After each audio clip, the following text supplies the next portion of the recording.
Thank you, ladies and gentlemen. Welcome to the Punchline Podcast. Kena Lawrence Seretse, la iti. Today, kena le Re Benjamin Raletsatsi, who is the CEO of Miss Botswana. And and I want to learn quite a lot from him about this whole business of beauty. There's been quite a lot of uproar on social media and in other platforms about the happenings that have been manifesting for Miss Botswana and the pageant. So the opportunity I've given today is for us to learn actually at least and better understanding of exactly what this business is about. So thank you for joining the Punchline Podcast today. Thank you, Lawrence. Thank you for inviting me, actually. Yes. Ben, it's been a while and just try to exchange some few notes. I think I'm happy that the day has finally come, and I'll just want to get right into it. Because now, as the CEO of Miss Botswana, you are at the helm of the country's biggest beauty pageant. I just want to understand, especially with the recent controversies surrounding what has been happening, how is it like to run such an organization? Okay, I think rather to start there, I'll take a step back. Okay. And maybe talk about my business, because I own a company called Development Advanced Institute. We are a business development company. We are into hosting events. We are into business development. We are into fundraising. We are into, just looking at businesses and turning them around into what traditionally people would not see. So we are quite heavily involved. Miss Botswana just happens to be one of the projects that we are doing. Okay. Is the one with probably the biggest attention. So I think sometimes I want to define it like that, and before it gets into the just like jumping, it's just Miss Botswana. For us, Miss Botswana is just like it's one of the interesting one that I've often defined it as an accidental business. Okay. Why is that so? It's an accidental business because. We are diversified. Part of our portfolio is we're interested in land management, but especially given maybe my history in that I come traditionally from the NGO space. So when I left the NGO space, which was my final NGO work was with the Botswana National Youth Council. I think at the time we ran a business. We also were running a business that we were winding down. We used to own most of the Samsung stores in Botswana. The one in Rail Park, River Oak, and a couple of other places. And we just sold that business to Baywood back then. So at that time, our interest was in. How much did you sell it to Bube? We'll talk about that next time. It was to Baberiki Investment, by the way. Yes, Baberiki Investment, the investment arm.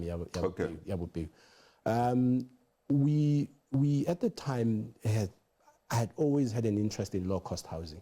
Okay. I'm a social worker by training. Sometimes I try to run away from myself, but it keeps coming around. I guess yourself in media, you can run into shoes, but you run back. I tried to. So we are interested in monetizing one land that is owned, monetizing one land that is available. But the only people we knew that owned land at the time were the NGO. NGO owned land, but they are not using them. So we had approached a couple of NGOs, and BC, the Botswana Council of Women was one of them. And I remember the president, Marama Takwane, who's been a rock in our the work that we are doing now.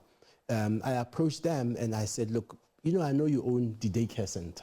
I'm sure you've taken notice of they own the daycare center and they own prime land in a lot of places.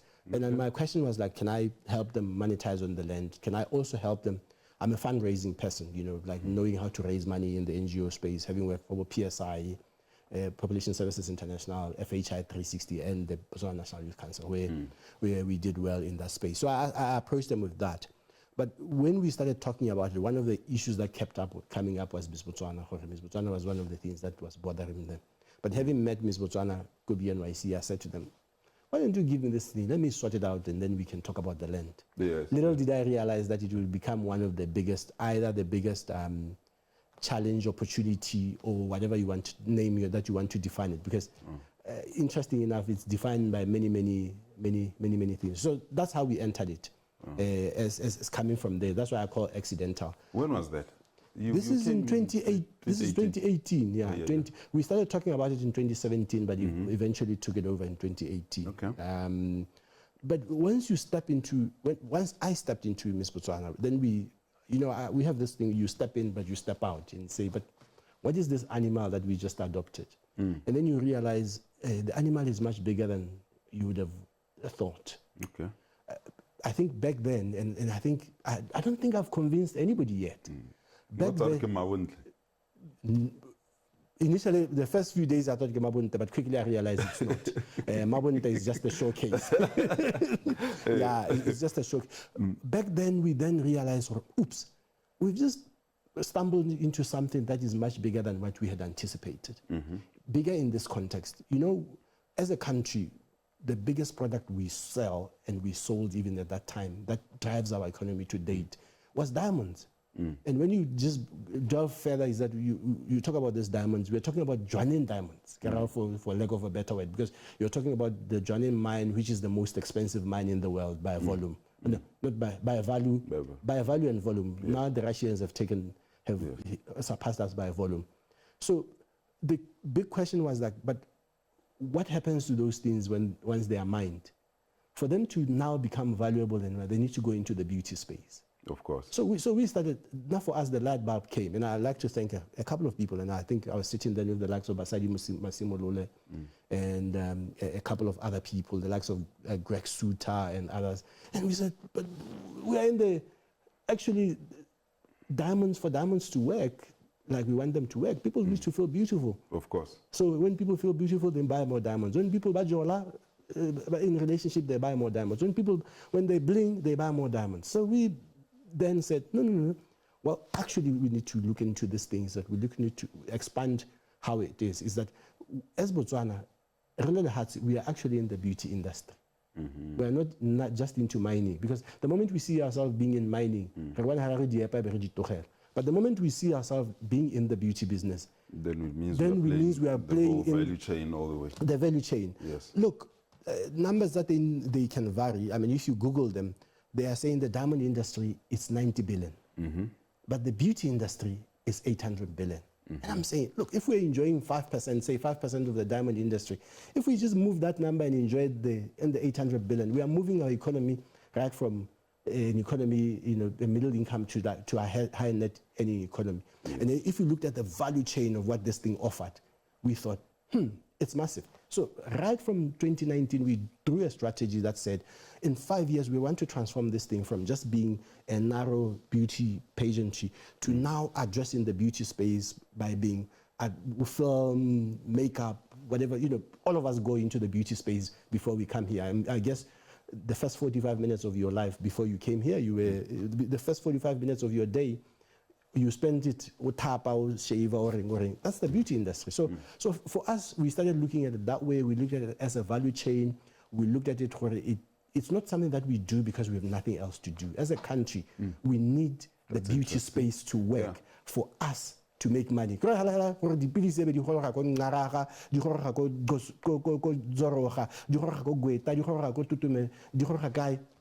need the beauty industry to work.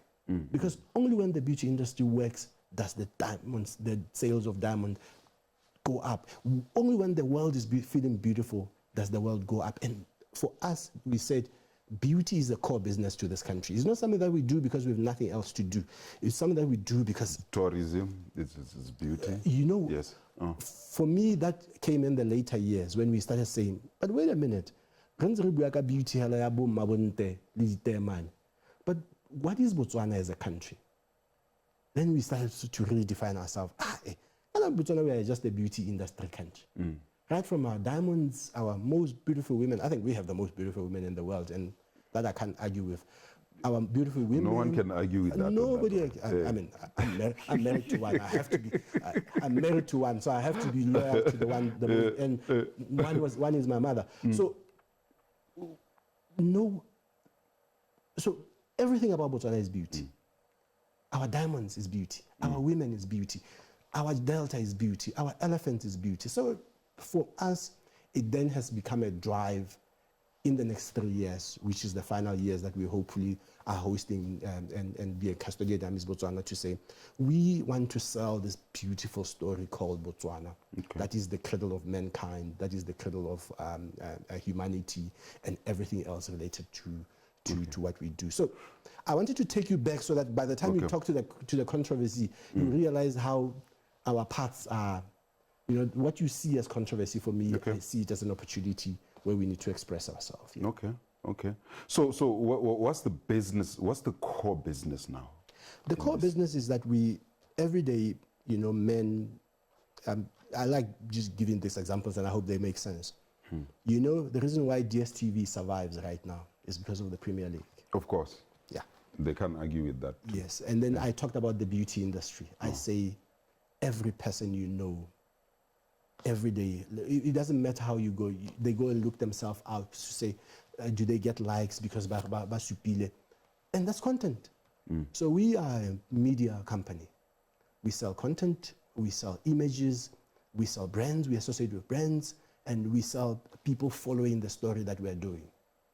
That is why right now Miss Botswana is a television series. We produce 45 episodes of television per year, and those are sold as part of it. So that's the business of it? That's the business of it, yeah. Okay, quite interesting. Yeah. So how do you then make money in the context of Miss Botswana right now? We sell rights. We right now sell rights. We sell brand association, companies that associate with what we do, pay the rights. We sell, just like the other day, don't use this picture to advertise. Yes. That's where our business model is. Yes. How much in value? What's the potential? Man, of the economy in Botswana? The potential is huge. I mean, the digital economy, I sometimes want to take it at the global level and bring it down here. I mean, what was the rights that the Premier League was sold for now, the television rights of the Premier League? It's a crazy number. I can't remember the number, 2, 3, or whatever billions of pounds that it's there. But if you look at what is the potential of even bringing the likes of Miss World for Botswana, it's a humongous figure. So that, for me, that is the value. I suspect, I have a suspicious figure, but I don't want to give it on air. But it's a big figure. It's a big number, because I'm saying every person wakes up to make themselves up. Every person wants to feel beautiful. So the beauty industry itself, globally, like in Africa, they say it's about 60, 70 billion and growing. Given our youthful population, we can give Botswana a percentage in there. So it's quite a substantial industry. Yeah. I found it. The English Premier League media rights were sold for 6.7 billion euros, and all the likes. Yeah. What is our economy? Yes. Our annual GDP? Yeah. Yeah. We are dwarfed by the Premier League. Exactly. So tell me, Ben, this is quite interesting and it's new knowledge for me. But what I know is that the Miss Botswana license holders, it was coming from Botswana Council of Women, and then it was bequeathed to you for you to be able to run with the pageantry and the business at large. Can you explain to me what kind of relationship and what's happening there? Yes. So what happened is that it's a brand that I think one of the biggest challenges, and anybody that will hold this brand, we love it to hate it. It's a brand that is the most loved, but also the most hated. It can be the most loved and the most hated in like one, BFA. Yeah, in like one sentence. So what we agreed with the idea is to keep it out of controversy. You know, in the past, Bana would not get their prices. You know, people will not, when they have agreed with the license holders like the BCW to make payment to them, people will not necessarily honor that agreement. So one of the things that we agreed was that initially, given that it was such a dented brand, let's try and correct it. Just get it to the right order. Take it through a process that we took it through. And for us, year 3 was the year where we saw now the brand being turned around, and companies wanting to associate with the brands. The Palesa. So our agreement, le BCW, is to turn it around. And then once it's monetized, then they will receive they will receive royalty for it. They've already started receiving royalty from us. Yes. Yeah. Oh, okay. So right now you have delivered 4. Yes, I've Miss delivered Botswana? 4, no 5. This is 5. on the 5th This one is, because I got the COVID year. There was also a year that was skipped. Yes. Yes. So it's Who was your first? It's Mitepi Elias. Yes. Then it was already Pirinyane Fafa. Then Palesa, Molefe, Lesego, Chombo. Now the beautiful Anicia. Yes. 5. So how do you feel about that, and what actually gives you the drive to continue doing it? The feeling is that, when you see somebody become successful like what Palesa did, and move on to be able to stand on their own at a medium range, now seeing what Lesego did and being a global icon. And also remember, when I said we adopted as more than just a beauty pageant. When we went to Miss World, for the first time, we were disruptors at Miss World. We brought one of the most expensive, iconic diamonds piece made by Botswana Diamonds. Yes. So we started to sell and show our story, and you can see what that has turned into Lesego, into a brand, and into a young woman who's like taking the world by storm. And we are doing that with currently we're doing that with Anicia. We're still building her from up there. So for me, it's remember, I used to say this, I remember when I was still at the BNYC, is that you need to be able to want to empower a lot of people around you. At the time I said I wanted to have 50 young millionaires around me, because when I know 50 young millionaires, then for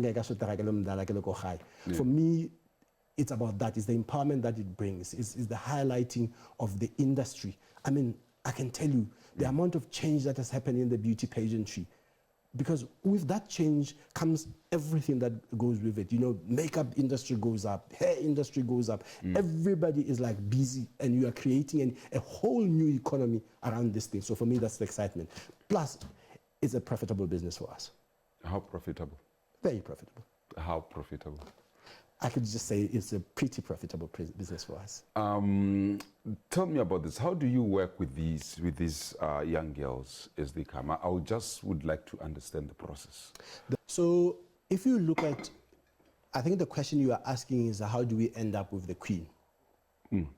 Because we go right from scouting in the countryside. And the way we've done it is because like I said, we're a television program. Yes. That is all recorded and showed. But the way we do it is that even at the country level, for the partners that are involved in it, we don't just search for the young lady. We search for everything else that is surrounding the district. Okay. So when we get into, say, Totome, for example, which is going to be our first stop because Anicia is from Totome. When we get there, the first thing we do is that when we go scouting is that we look for the person who potentially can become Miss Botswana. They go through like all the criterions that are there for you to become Miss Botswana. But we also, while we are there, we also look for the local tourism sites that is known by the locals, and we capture that. We also look for the local cuisine, and we capture that. We also search for the person who could potentially be, who is a makeup artist or a product that we could sell that is from that district, and we capture that. And our idea is that, as part of our business model, is that we want, within the next 3 years, we want to be able to pick a beauty product from Totome or a food product from Totome and put it in the market and be able to monetize it and sell it in partnership with the owner of the product. Because we're in the business of like identifying business and brands and selling them and matching them with global brands. So that's what we do. But once we've then gone through the search of that young girl, then she's taken through the process of grooming and being competing with others on the different criteria until we select the one person who becomes Miss Botswana. And then that person is then trained on the various areas of being a diplomat.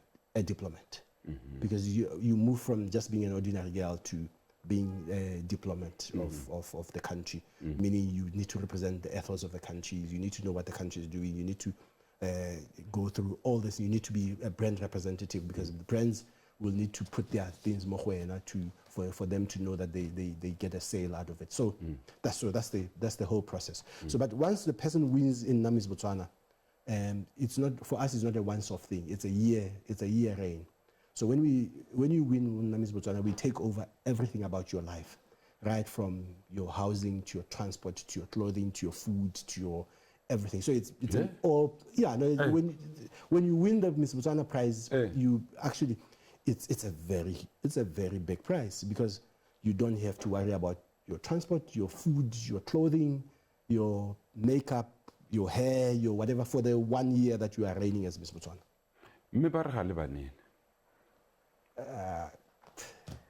I don't know where you got that. The biggest controversy that has always surrounded Miss Botswana has always been about the benefits, your pageantries. But I would like you to speak to that, because obviously I know you came in 2018. You have a different set of Miss Botswana that you have dealt with. Maybe tell me from your perspective how you are handling things and what has been happening. Okay. I think the luckiest one we had were the first two. Okay. In that Molefe, we came in, Molefe Elias, probably we came in, we took over as we thought, this is Miss Botswana. You know, like all of us think, no, this is Miss Botswana, everybody will support. Oh my goodness, nobody supported. Jesus. Because on the night before we were supposed to announce the top, 9 of the girls walked away. So we were left with a top 3. It was very controversial. We chose from the top 3 and we took almost self-financed that young lady to Miss World. But what we didn't cut corners with, and I think what we didn't, is that she still got her accommodation, still got her small allowance. And I remember at the time it was in the ranges of 1.5, and she was also living in a house, and she got it was the most difficult. When you say a house, right? No, a flat. She own flat, yeah. A flat, like you live in a flat. Louisville. No, at the time they were living in a flat, Village. Village, yeah, with a BHC flat, Village. Okay. And then came Fafa. Fafa, we had ambitiously said we were going to do this thing outside town. Yeah. And luckily, Spedu funded the activity for us to go to Piquet. Did it very well. Had a bit of a good start. Went to London with a bit of promise. We came back in March, COVID. Remember, we are dependent on appearances and people paying for their brand placement.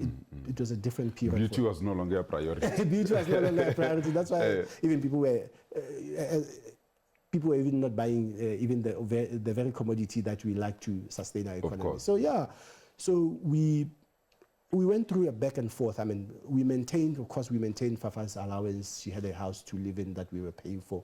And Fafa, it was a 2-year period where we had to go through that. And remember, we are not really earning money through that period. So you have to subsidize the business with our other businesses.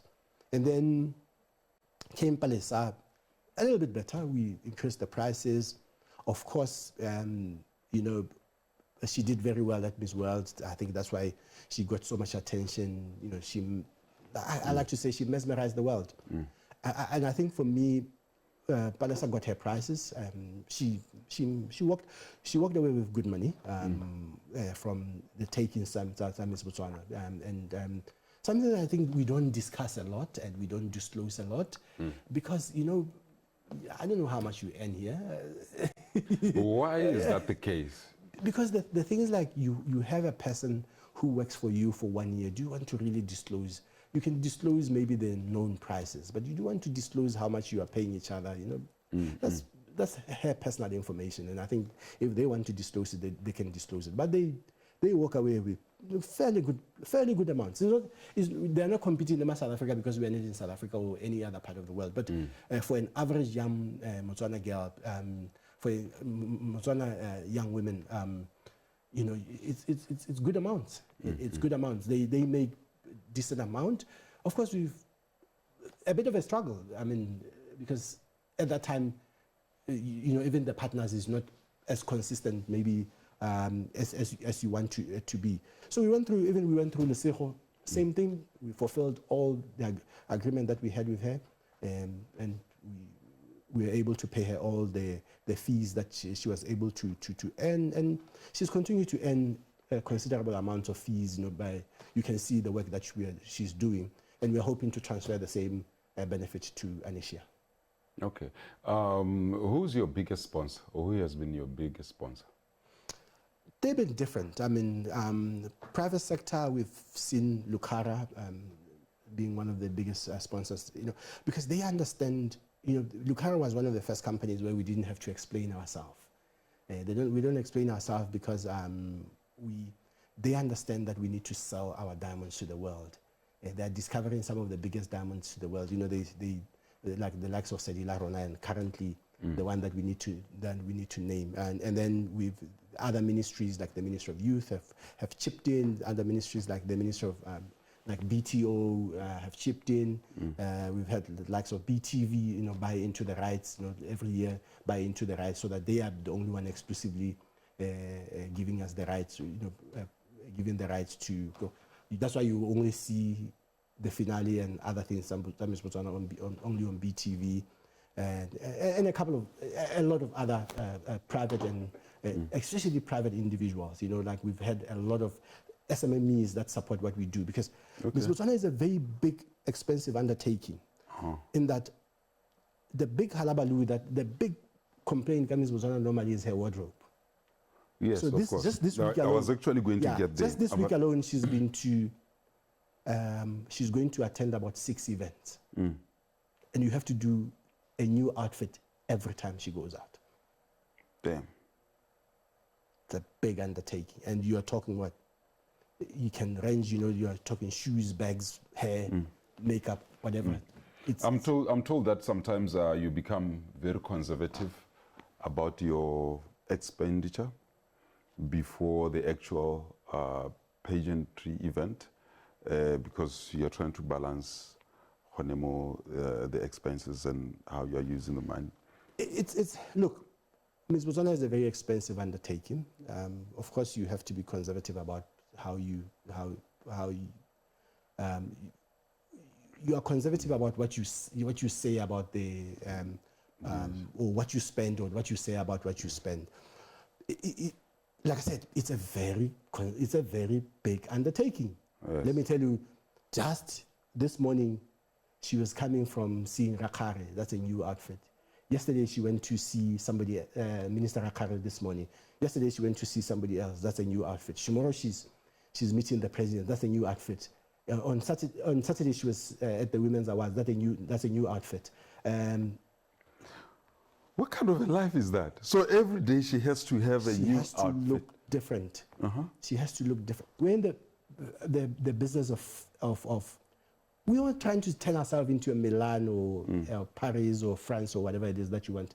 We need to look the part, because Miss Botswana, if she wears something Botswana don't like. So I'm particularly interested in understanding hela hore lona ko Miss Botswana, when we are talking about this issue, gifting and managing of the perception. The queens. How exactly are you dealing with it? I think, for me, at least because I've experimented with both, I'm seeing the differences. In 2018, we behaved differently around prices. We didn't, because we didn't have any. We had nothing to talk about. And then, because of that, prices stopped being an issue. Okay. Yeah, I mean, we haven't had a price issue in the last 3-4 years. Okay. This is the first time I hear it again just last week. No, but it's, I think we all agreed, the way the prices are now, we've structured them was such that mostly you get your price at the end of your reign. Oh. Because Ghana price is a price of serving. Yes. So that's what we've done with our other previous Miss Botswana. But because Nerebanela, it was cash prices, there was never a problem. We just gave them cash at the end of the reign, and that was it. We could argue whether it was enough or not, but most of them, I think we settled, and the figures that they got is what we agreed. Now, for the first time, because we've attracted all this support that we could get, we then put a prize, and one of the things that we threw in there was a car from VW. We will get a Polo Vivo from VW. But we had then, because you never know which Miss Botswana is going to win. Yes. We then ordered the Polo Vivo because she's a young girl. You don't get those in there. We ordered a Vivo with an little automatic, and so that I think for us, especially the automatic shift. So the Polo Vivo arrived after they arrived in. It was always we always had a replacement car, but the real car arrived just around March when we finally announced the winner. But after we announced the winner, and this is experience. Sometimes experience is a good teacher. I say to people, one of the biggest distractions I've had from Miss Botswana is because in the past they used my own vehicle, and they get destroyed. So after we discovered, no doubt, but the new winner does not have a license. And I approached the winner. The current winner. Approached the winner and said, look, we could take out this car, you could drive it around, or people could drive it with you around. Would you like that? Or could we turn it into a project where now you learn how to drive, and then we could do the unveiling?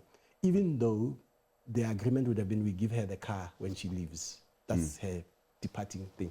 But because of the car, we had thought, let's just give it within the reign. It depreciates in value. It's a convenient It's a convenient whatever. So, but because the value would stick, because I we've left it with the dealership. It's sitting at the dealership. Okay, makes sense. So when it goes and sit at home because they are not the driver or somebody's driving, already the value will start depreciating. For us, it made sense. But it also made sense remember, we are an association brand. Here's one of the biggest challenges we have as a country is car accidents and others. Here's a Miss Botswana who we now see suddenly learning how to drive with some of the best driving schools. We're turning it into a little project that she's going to also fuse in with some of the things that she takes to Miss World. I learn how to drive. I got my car. I got my license. I got my car. That was the thinking. But, then again, then the story came, her car is not there. Look, her car is sitting at Balloweld. Her car is not there. She hasn't gotten her car. The truth of it is that I think maybe somebody wanted to see it, or really you never know what the background of these things are, because it just came, and before you know it, it blew as a story. And for us, it also hinges on kind of we are a brand. We associate with companies and say VW, we have a relationship, VW, because this lady, the lady being Miss Botswana, you don't need to drive anywhere. You're chauffeured everywhere. We actually, VW has been giving us, they gave us initially a smaller car. We went back and said, this car is not big enough. They gave us a VW transporter, where because she goes with her assistant, a media person,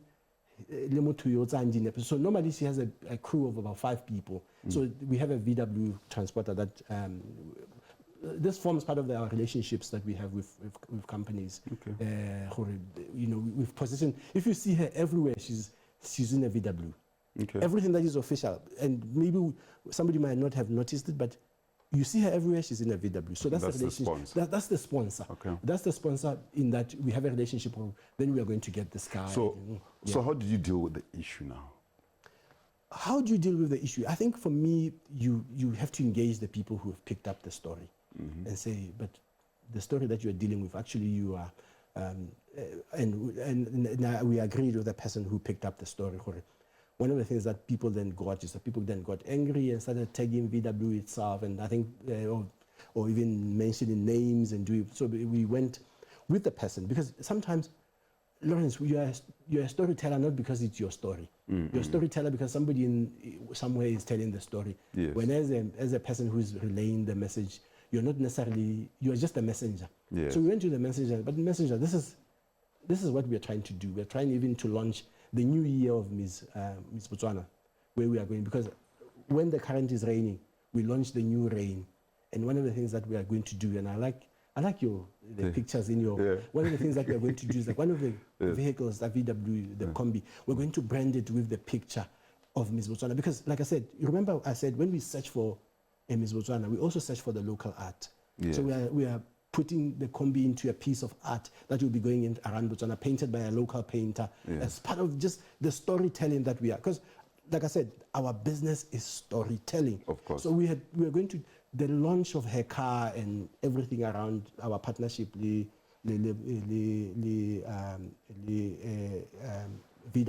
was going to form part of that story. So that bubble was best, but we hope we can still keep it. But I think we have a strong relationship with the VW people, and I think we will. That is what we are in the business of storytelling. We don't just give cars, we don't just give prices. Everything we do is like we're in the business of storytelling. Oh, okay. Yeah. That's quite interesting. Now, tell me about issue. There's always issue our wardrobe malfunction. I'd like you to walk me through that. I know previously we have had serious concerns about what transpired at the Miss World pageant there. And then I also want to understand what now moving forward, how exactly are you dealing with that to avoid the mishaps that you have experienced with previous queens? For me, the interesting thing about this podcast, and maybe you might cut this statement that I'm saying, is that you have an opportunity to cut it out and present to me a safer story, to say there was no mistakes, there was no technical glitch, there was no what. Look, unfortunately with Miss Botswana, because we're in the business of, one of the big things that we're in the business of fashion and clothing and dressing, go anywhere in the world, that's your number one malfunction. How else? We can't be malfunctioning in maybe lighting or whatever. No, we're not. We're in the business. One of our core businesses is like we're in the business of people wearing clothes. That's what I said. Miss Botswana changes her wardrobe every time she goes somewhere. Is there going to ever be a challenge somewhere? Of course there's going to be. The other second part is that we are in the business of experimenting. Experimenting in this way. Look, we are partnering with local designers. Remember we said we're in the business of, like in the beauty business, and we are experimenting with all sorts of designers, all sorts of bodies, all sorts of people that are experimenting. Will something go wrong along the way? Of course it will. Would we want it to go, do we want it to go wrong? No, we don't. It's something that I think it happens so few times, but every time it happens, it turns into a national disaster. When was the, Is it not because, hella by general, we expect that things that are happening at a global space, where it's also the nation's image at the front, the first expectation of a normal human being is perfection, perfect execution. Is it not that? It's that. It's that plus, it doesn't matter which human being you put out there in this code, whatever national, call it whatever name that you want to call it, who at some point they're not going to limp, or they're not going to not be able to achieve what we set ourselves to achieve. So for me, it presents two things, and I think this is the challenge that we, or at least the opportunity that we are seeing for the business, for the fashion business. Miss Botswana is such a big fashion icon. So it's a big selling point for us, is to say any association. I hope I'm looking at a shoe brand and say, look, you should be You should be Shangui. Yes. Yes. You should be Shangui, Miss Botswana. What else can you? So I think that's the message. It's a big brand. It's a big opportunity. It shows you where our part of our money is. It's sitting in us ensuring that Miss Botswana is perfectly dressed, but it also can be a brand that can be taken to the next level using the very huge following that it has around whenever the wardrobe behind Miss Botswana goes wrong. So, and it's not many times. It's not many times. Okay. It's a few times, but just a few times that they are. It becomes a spectacle. It becomes a spectacle. So right now, what preparations are ongoing to make sure that when is it? March 2025. March 2025. When we get there, our execution is at least near perfect, or maybe we are correcting some of the challenges that we've had. You watched last year, huh? Yeah, yes. You watched Lesego. Yes, yes. That was the execution. It was the execution out of practice, but it was also the execution out of Lesego herself being a very strong person. So for me, we've shown it just a few months ago, and we are you could say we are in the top 4 in the world and number 1 in Africa. We're not far off. That's beautiful. Yeah. That's beautiful. Yeah. Because I think sometimes for me, the one thing that, and I think we quickly forget that, is that we are not doing bad. Actually, we are doing very good from the work that we are doing. And it seems from our achievements so far, we are top of our game. Okay. Yeah. So what does it mean for these queens? Bonne, when you are engaging with them, how do they connect and relate with this responsibility? I think for me, being Miss Botswana is one of the, I probably wouldn't want to be Miss Botswana if I could.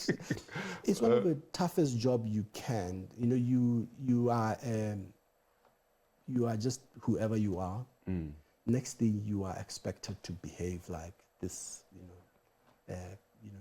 Your position changes dramatically within one night that you've won. And at that point, you are supposed to dress impeccably. You are supposed to speak like you know what the world is doing. You become the global ambassador for a number of brands, the country itself included.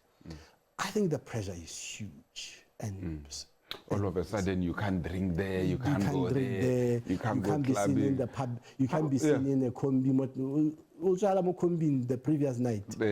It just changes like that. It just changes like that. The president remembers your birthday, you know. Yeah, the president is there at your birthday, you know. You are meeting ministers. It's a huge change. I think it's a. How do they cope with it? Look, it's not easy. Or how do you prepare them exactly to cope with that?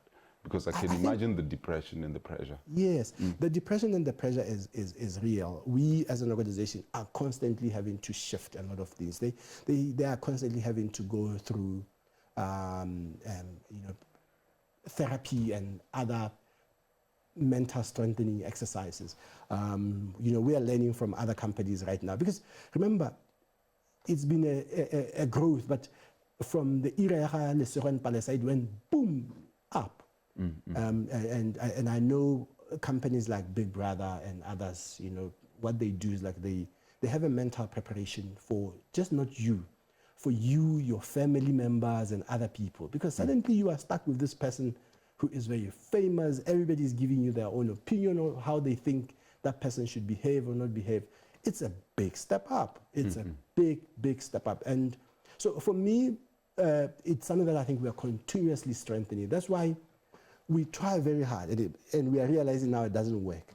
One of the things that we have tried to do is like not to, once was Nahuina Miss Botswana, traditionally not to put you in the front of the public per se, to slowly take you through all the training that you need.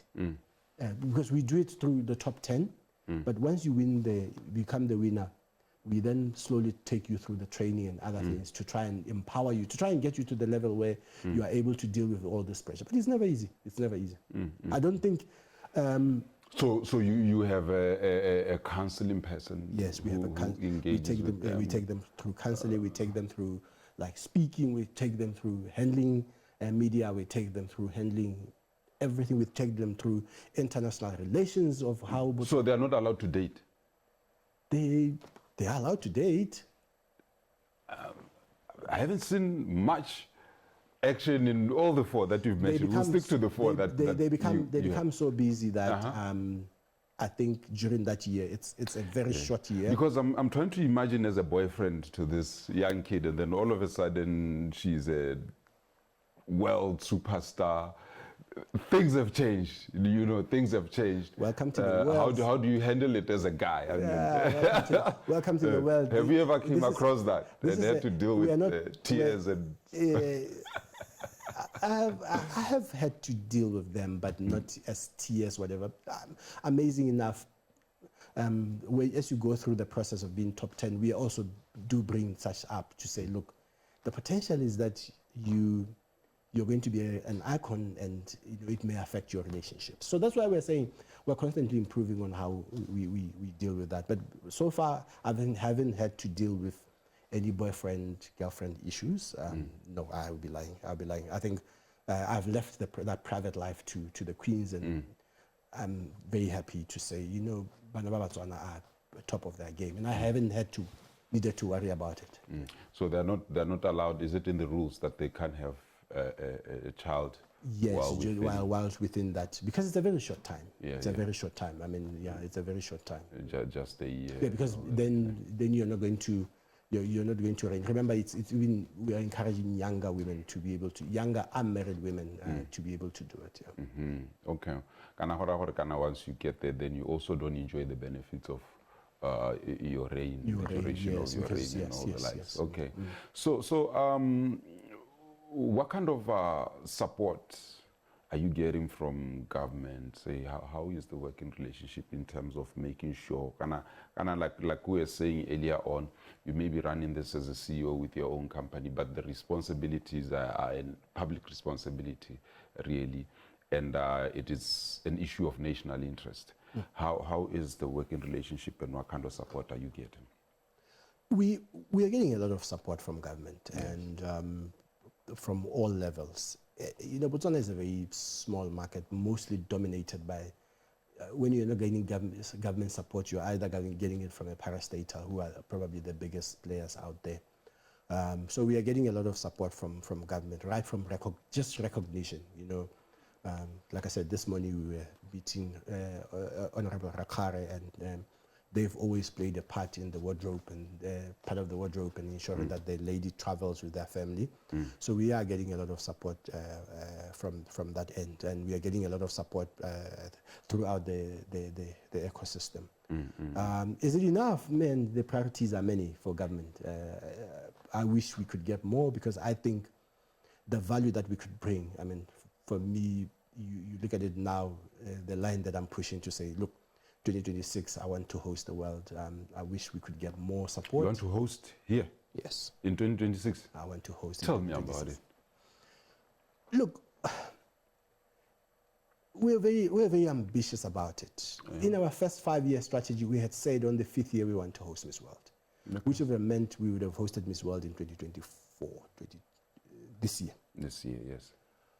But, COVID happened. But let me tell you, when I say Palesa did very well for us, when we left Puerto Rico, Ms. World gave us a letter with an offer to host the 73rd, which is 2024 Ms. World. We came back, we went around.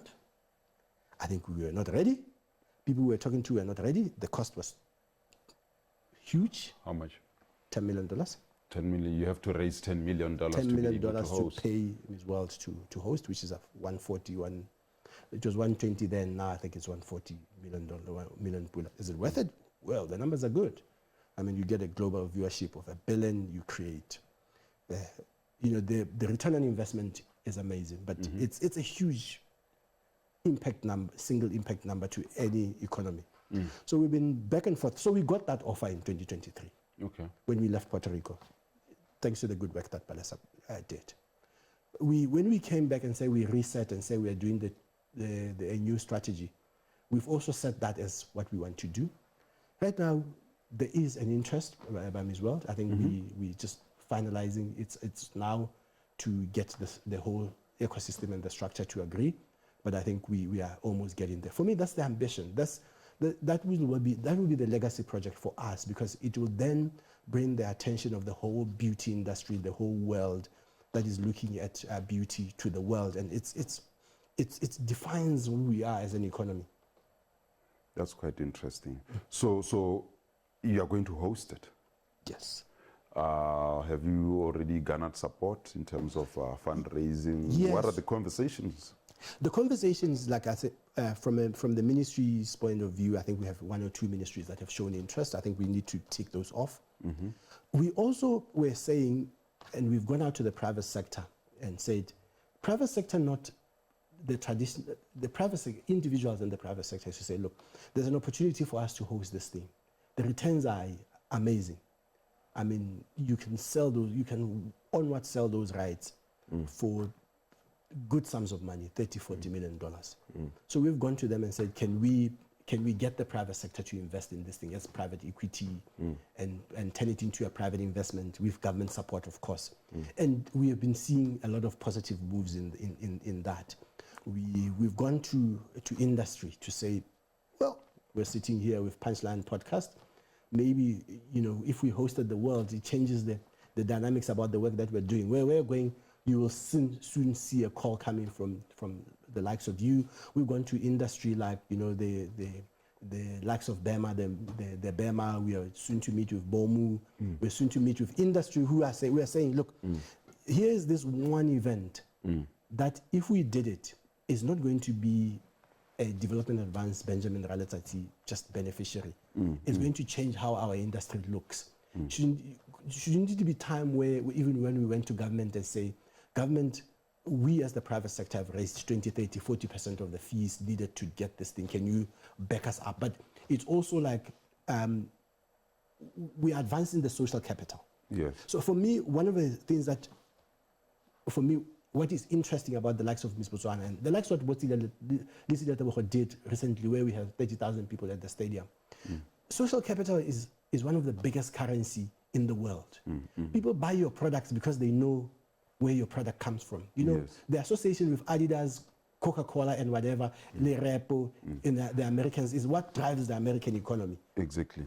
I want you to move back to the issue of investment, because I'm listening to it candidly, because I'm trying to understand. Say you are approaching me or the people that I work with and say invest in us and support us.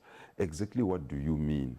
And then exactly what are my return on investments? I want to picture that in the simplest form. Okay, and I rushed through it. So what we've done is that the way we are doing it is that we've put together a special purpose vehicle, an SPV. Okay. That is just mainly to host the event. Okay. So the SPV will need to raise X amount of money, like for our purpose, the other amounts that are needed to host Miss World. But once the SPV, I guess the SPV will then host, once the SPV hosts Miss World, you can invest in the SPV through various ways. Like you can be a shareholder, you can be however that you want to. In some economies you can even list the SP, list the, you raise monies within public listing or however with the SPV to perform the task, because the promise is that the minimum that the SPV will generate is it's a 2x return. Maybe it raises, you sell the rights at 20-25 million, and then the base costs are covered, and then you are able. It's just a business. We are buying the rights to host Miss World. The social capital of it is that the reason why we want government to invest is because the social capital that comes with it is that it's immeasurable. Of course. The national happiness, the national is measurable. But for people who are investing, you are also looking into, but where can we sell the rights? Once we sell the rights, either to a Netflix, to a Facebook, to whoever that you sell the rights to, then you can get a return on investment.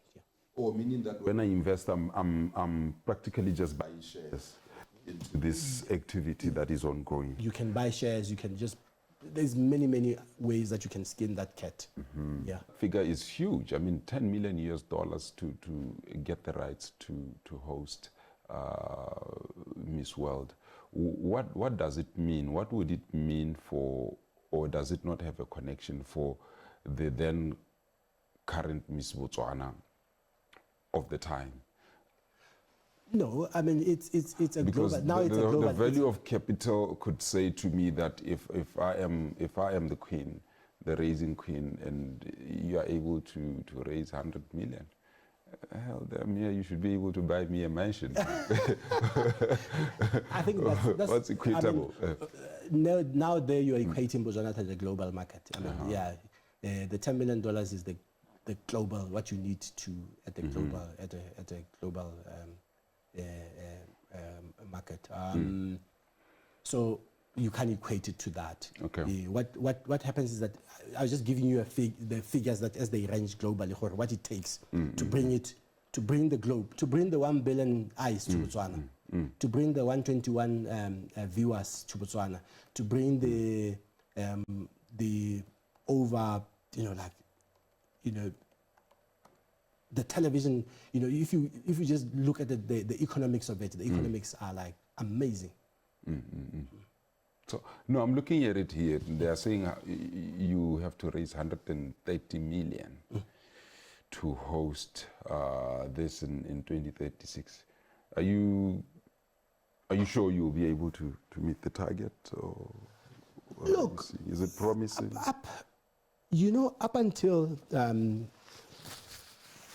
Up until it gets done, it's impossible until it gets done. Yes. Yes. Okay. It's impossible until it gets done. I think for me, if the world can do it, why not Botswana? Yes. Yeah. Especially on a product that it's so our core business. Yes. I don't know if you understand what I'm saying. Beauty Is our core diamonds, business. Yes. Selling natural diamonds and positioning Botswana as a destination for beauty, and that's our core business. Yes. Without beauty, this country doesn't exist. So it's worth it. That's quite interesting. Okay, man. So tell me what is currently happening with BCW. How long are you going to be holding this license? With BCW, I have the license until 2026. The license called Miss Botswana until 2026. We have a long-term relationship that is constantly evolving. But it's such it has been an interesting journey. Okay. Yeah.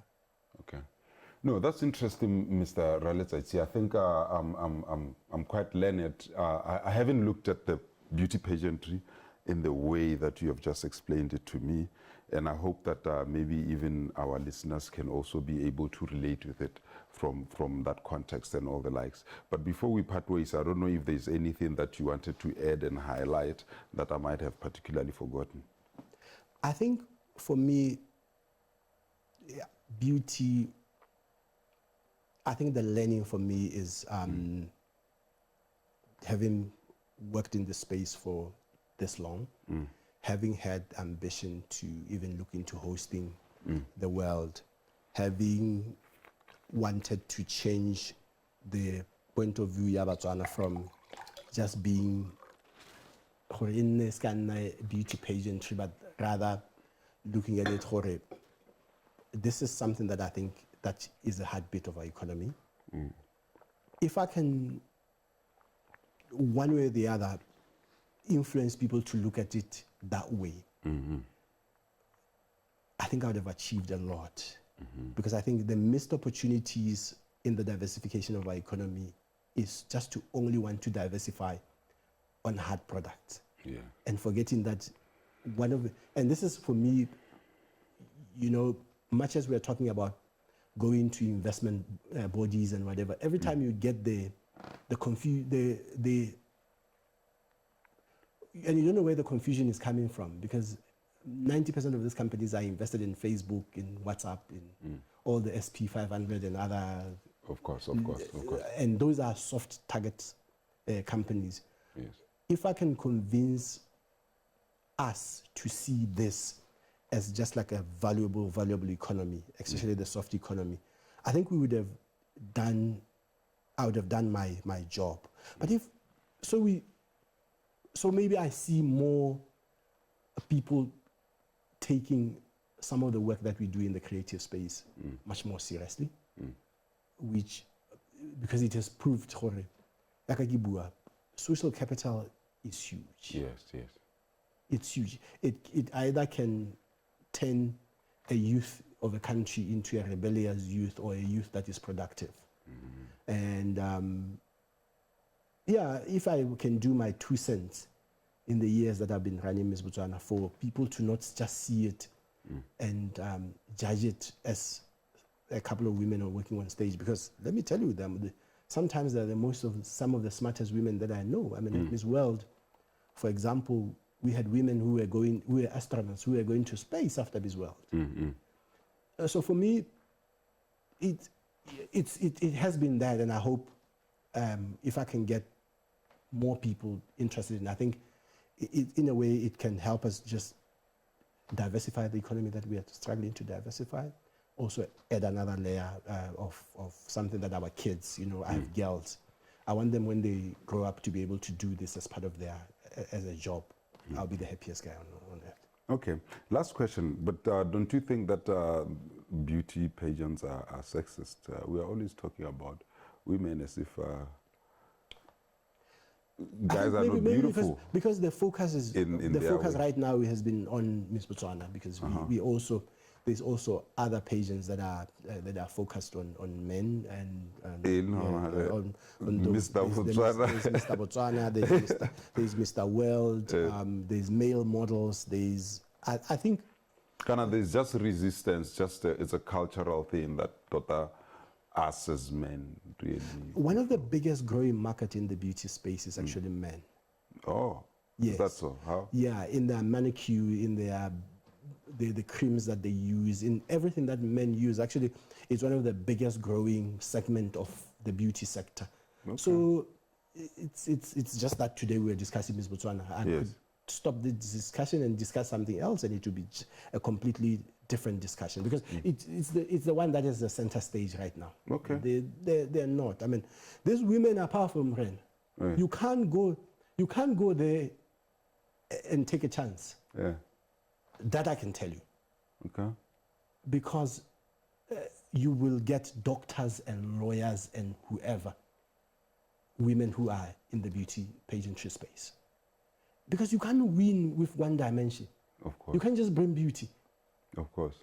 You need to be international affairs. You need to be a member of a contributing member of the community. You need to understand where the economy is going. You need to understand basically everything. You need to be sporty. You need to be an all-round person for you to just win this. Otherwise, you can't survive. Makes sense. Quite interesting. Thank you, Benjamin. I think let's continue having these conversations. There's quite a lot that I want to learn about the industry you're talking about, because now I'm in the business of content, business of storytelling. We're in the same business. We are the same business, and I think you have just ignited and sparked my interest in trying to explore more and quite learn about what is happening really in the background of this. So I guess I don't know what maybe when you are approaching your 130 million, a big number. A big number. And all the likes. So I would like to wrap it up here, Ben, so that we can go and do other things. I do believe that we'll continue having our dialogue even outside of this platform. Thank you very much. Ager. Thank you. All the best, my brother. Thanks, my brother. Cheers. Cheers.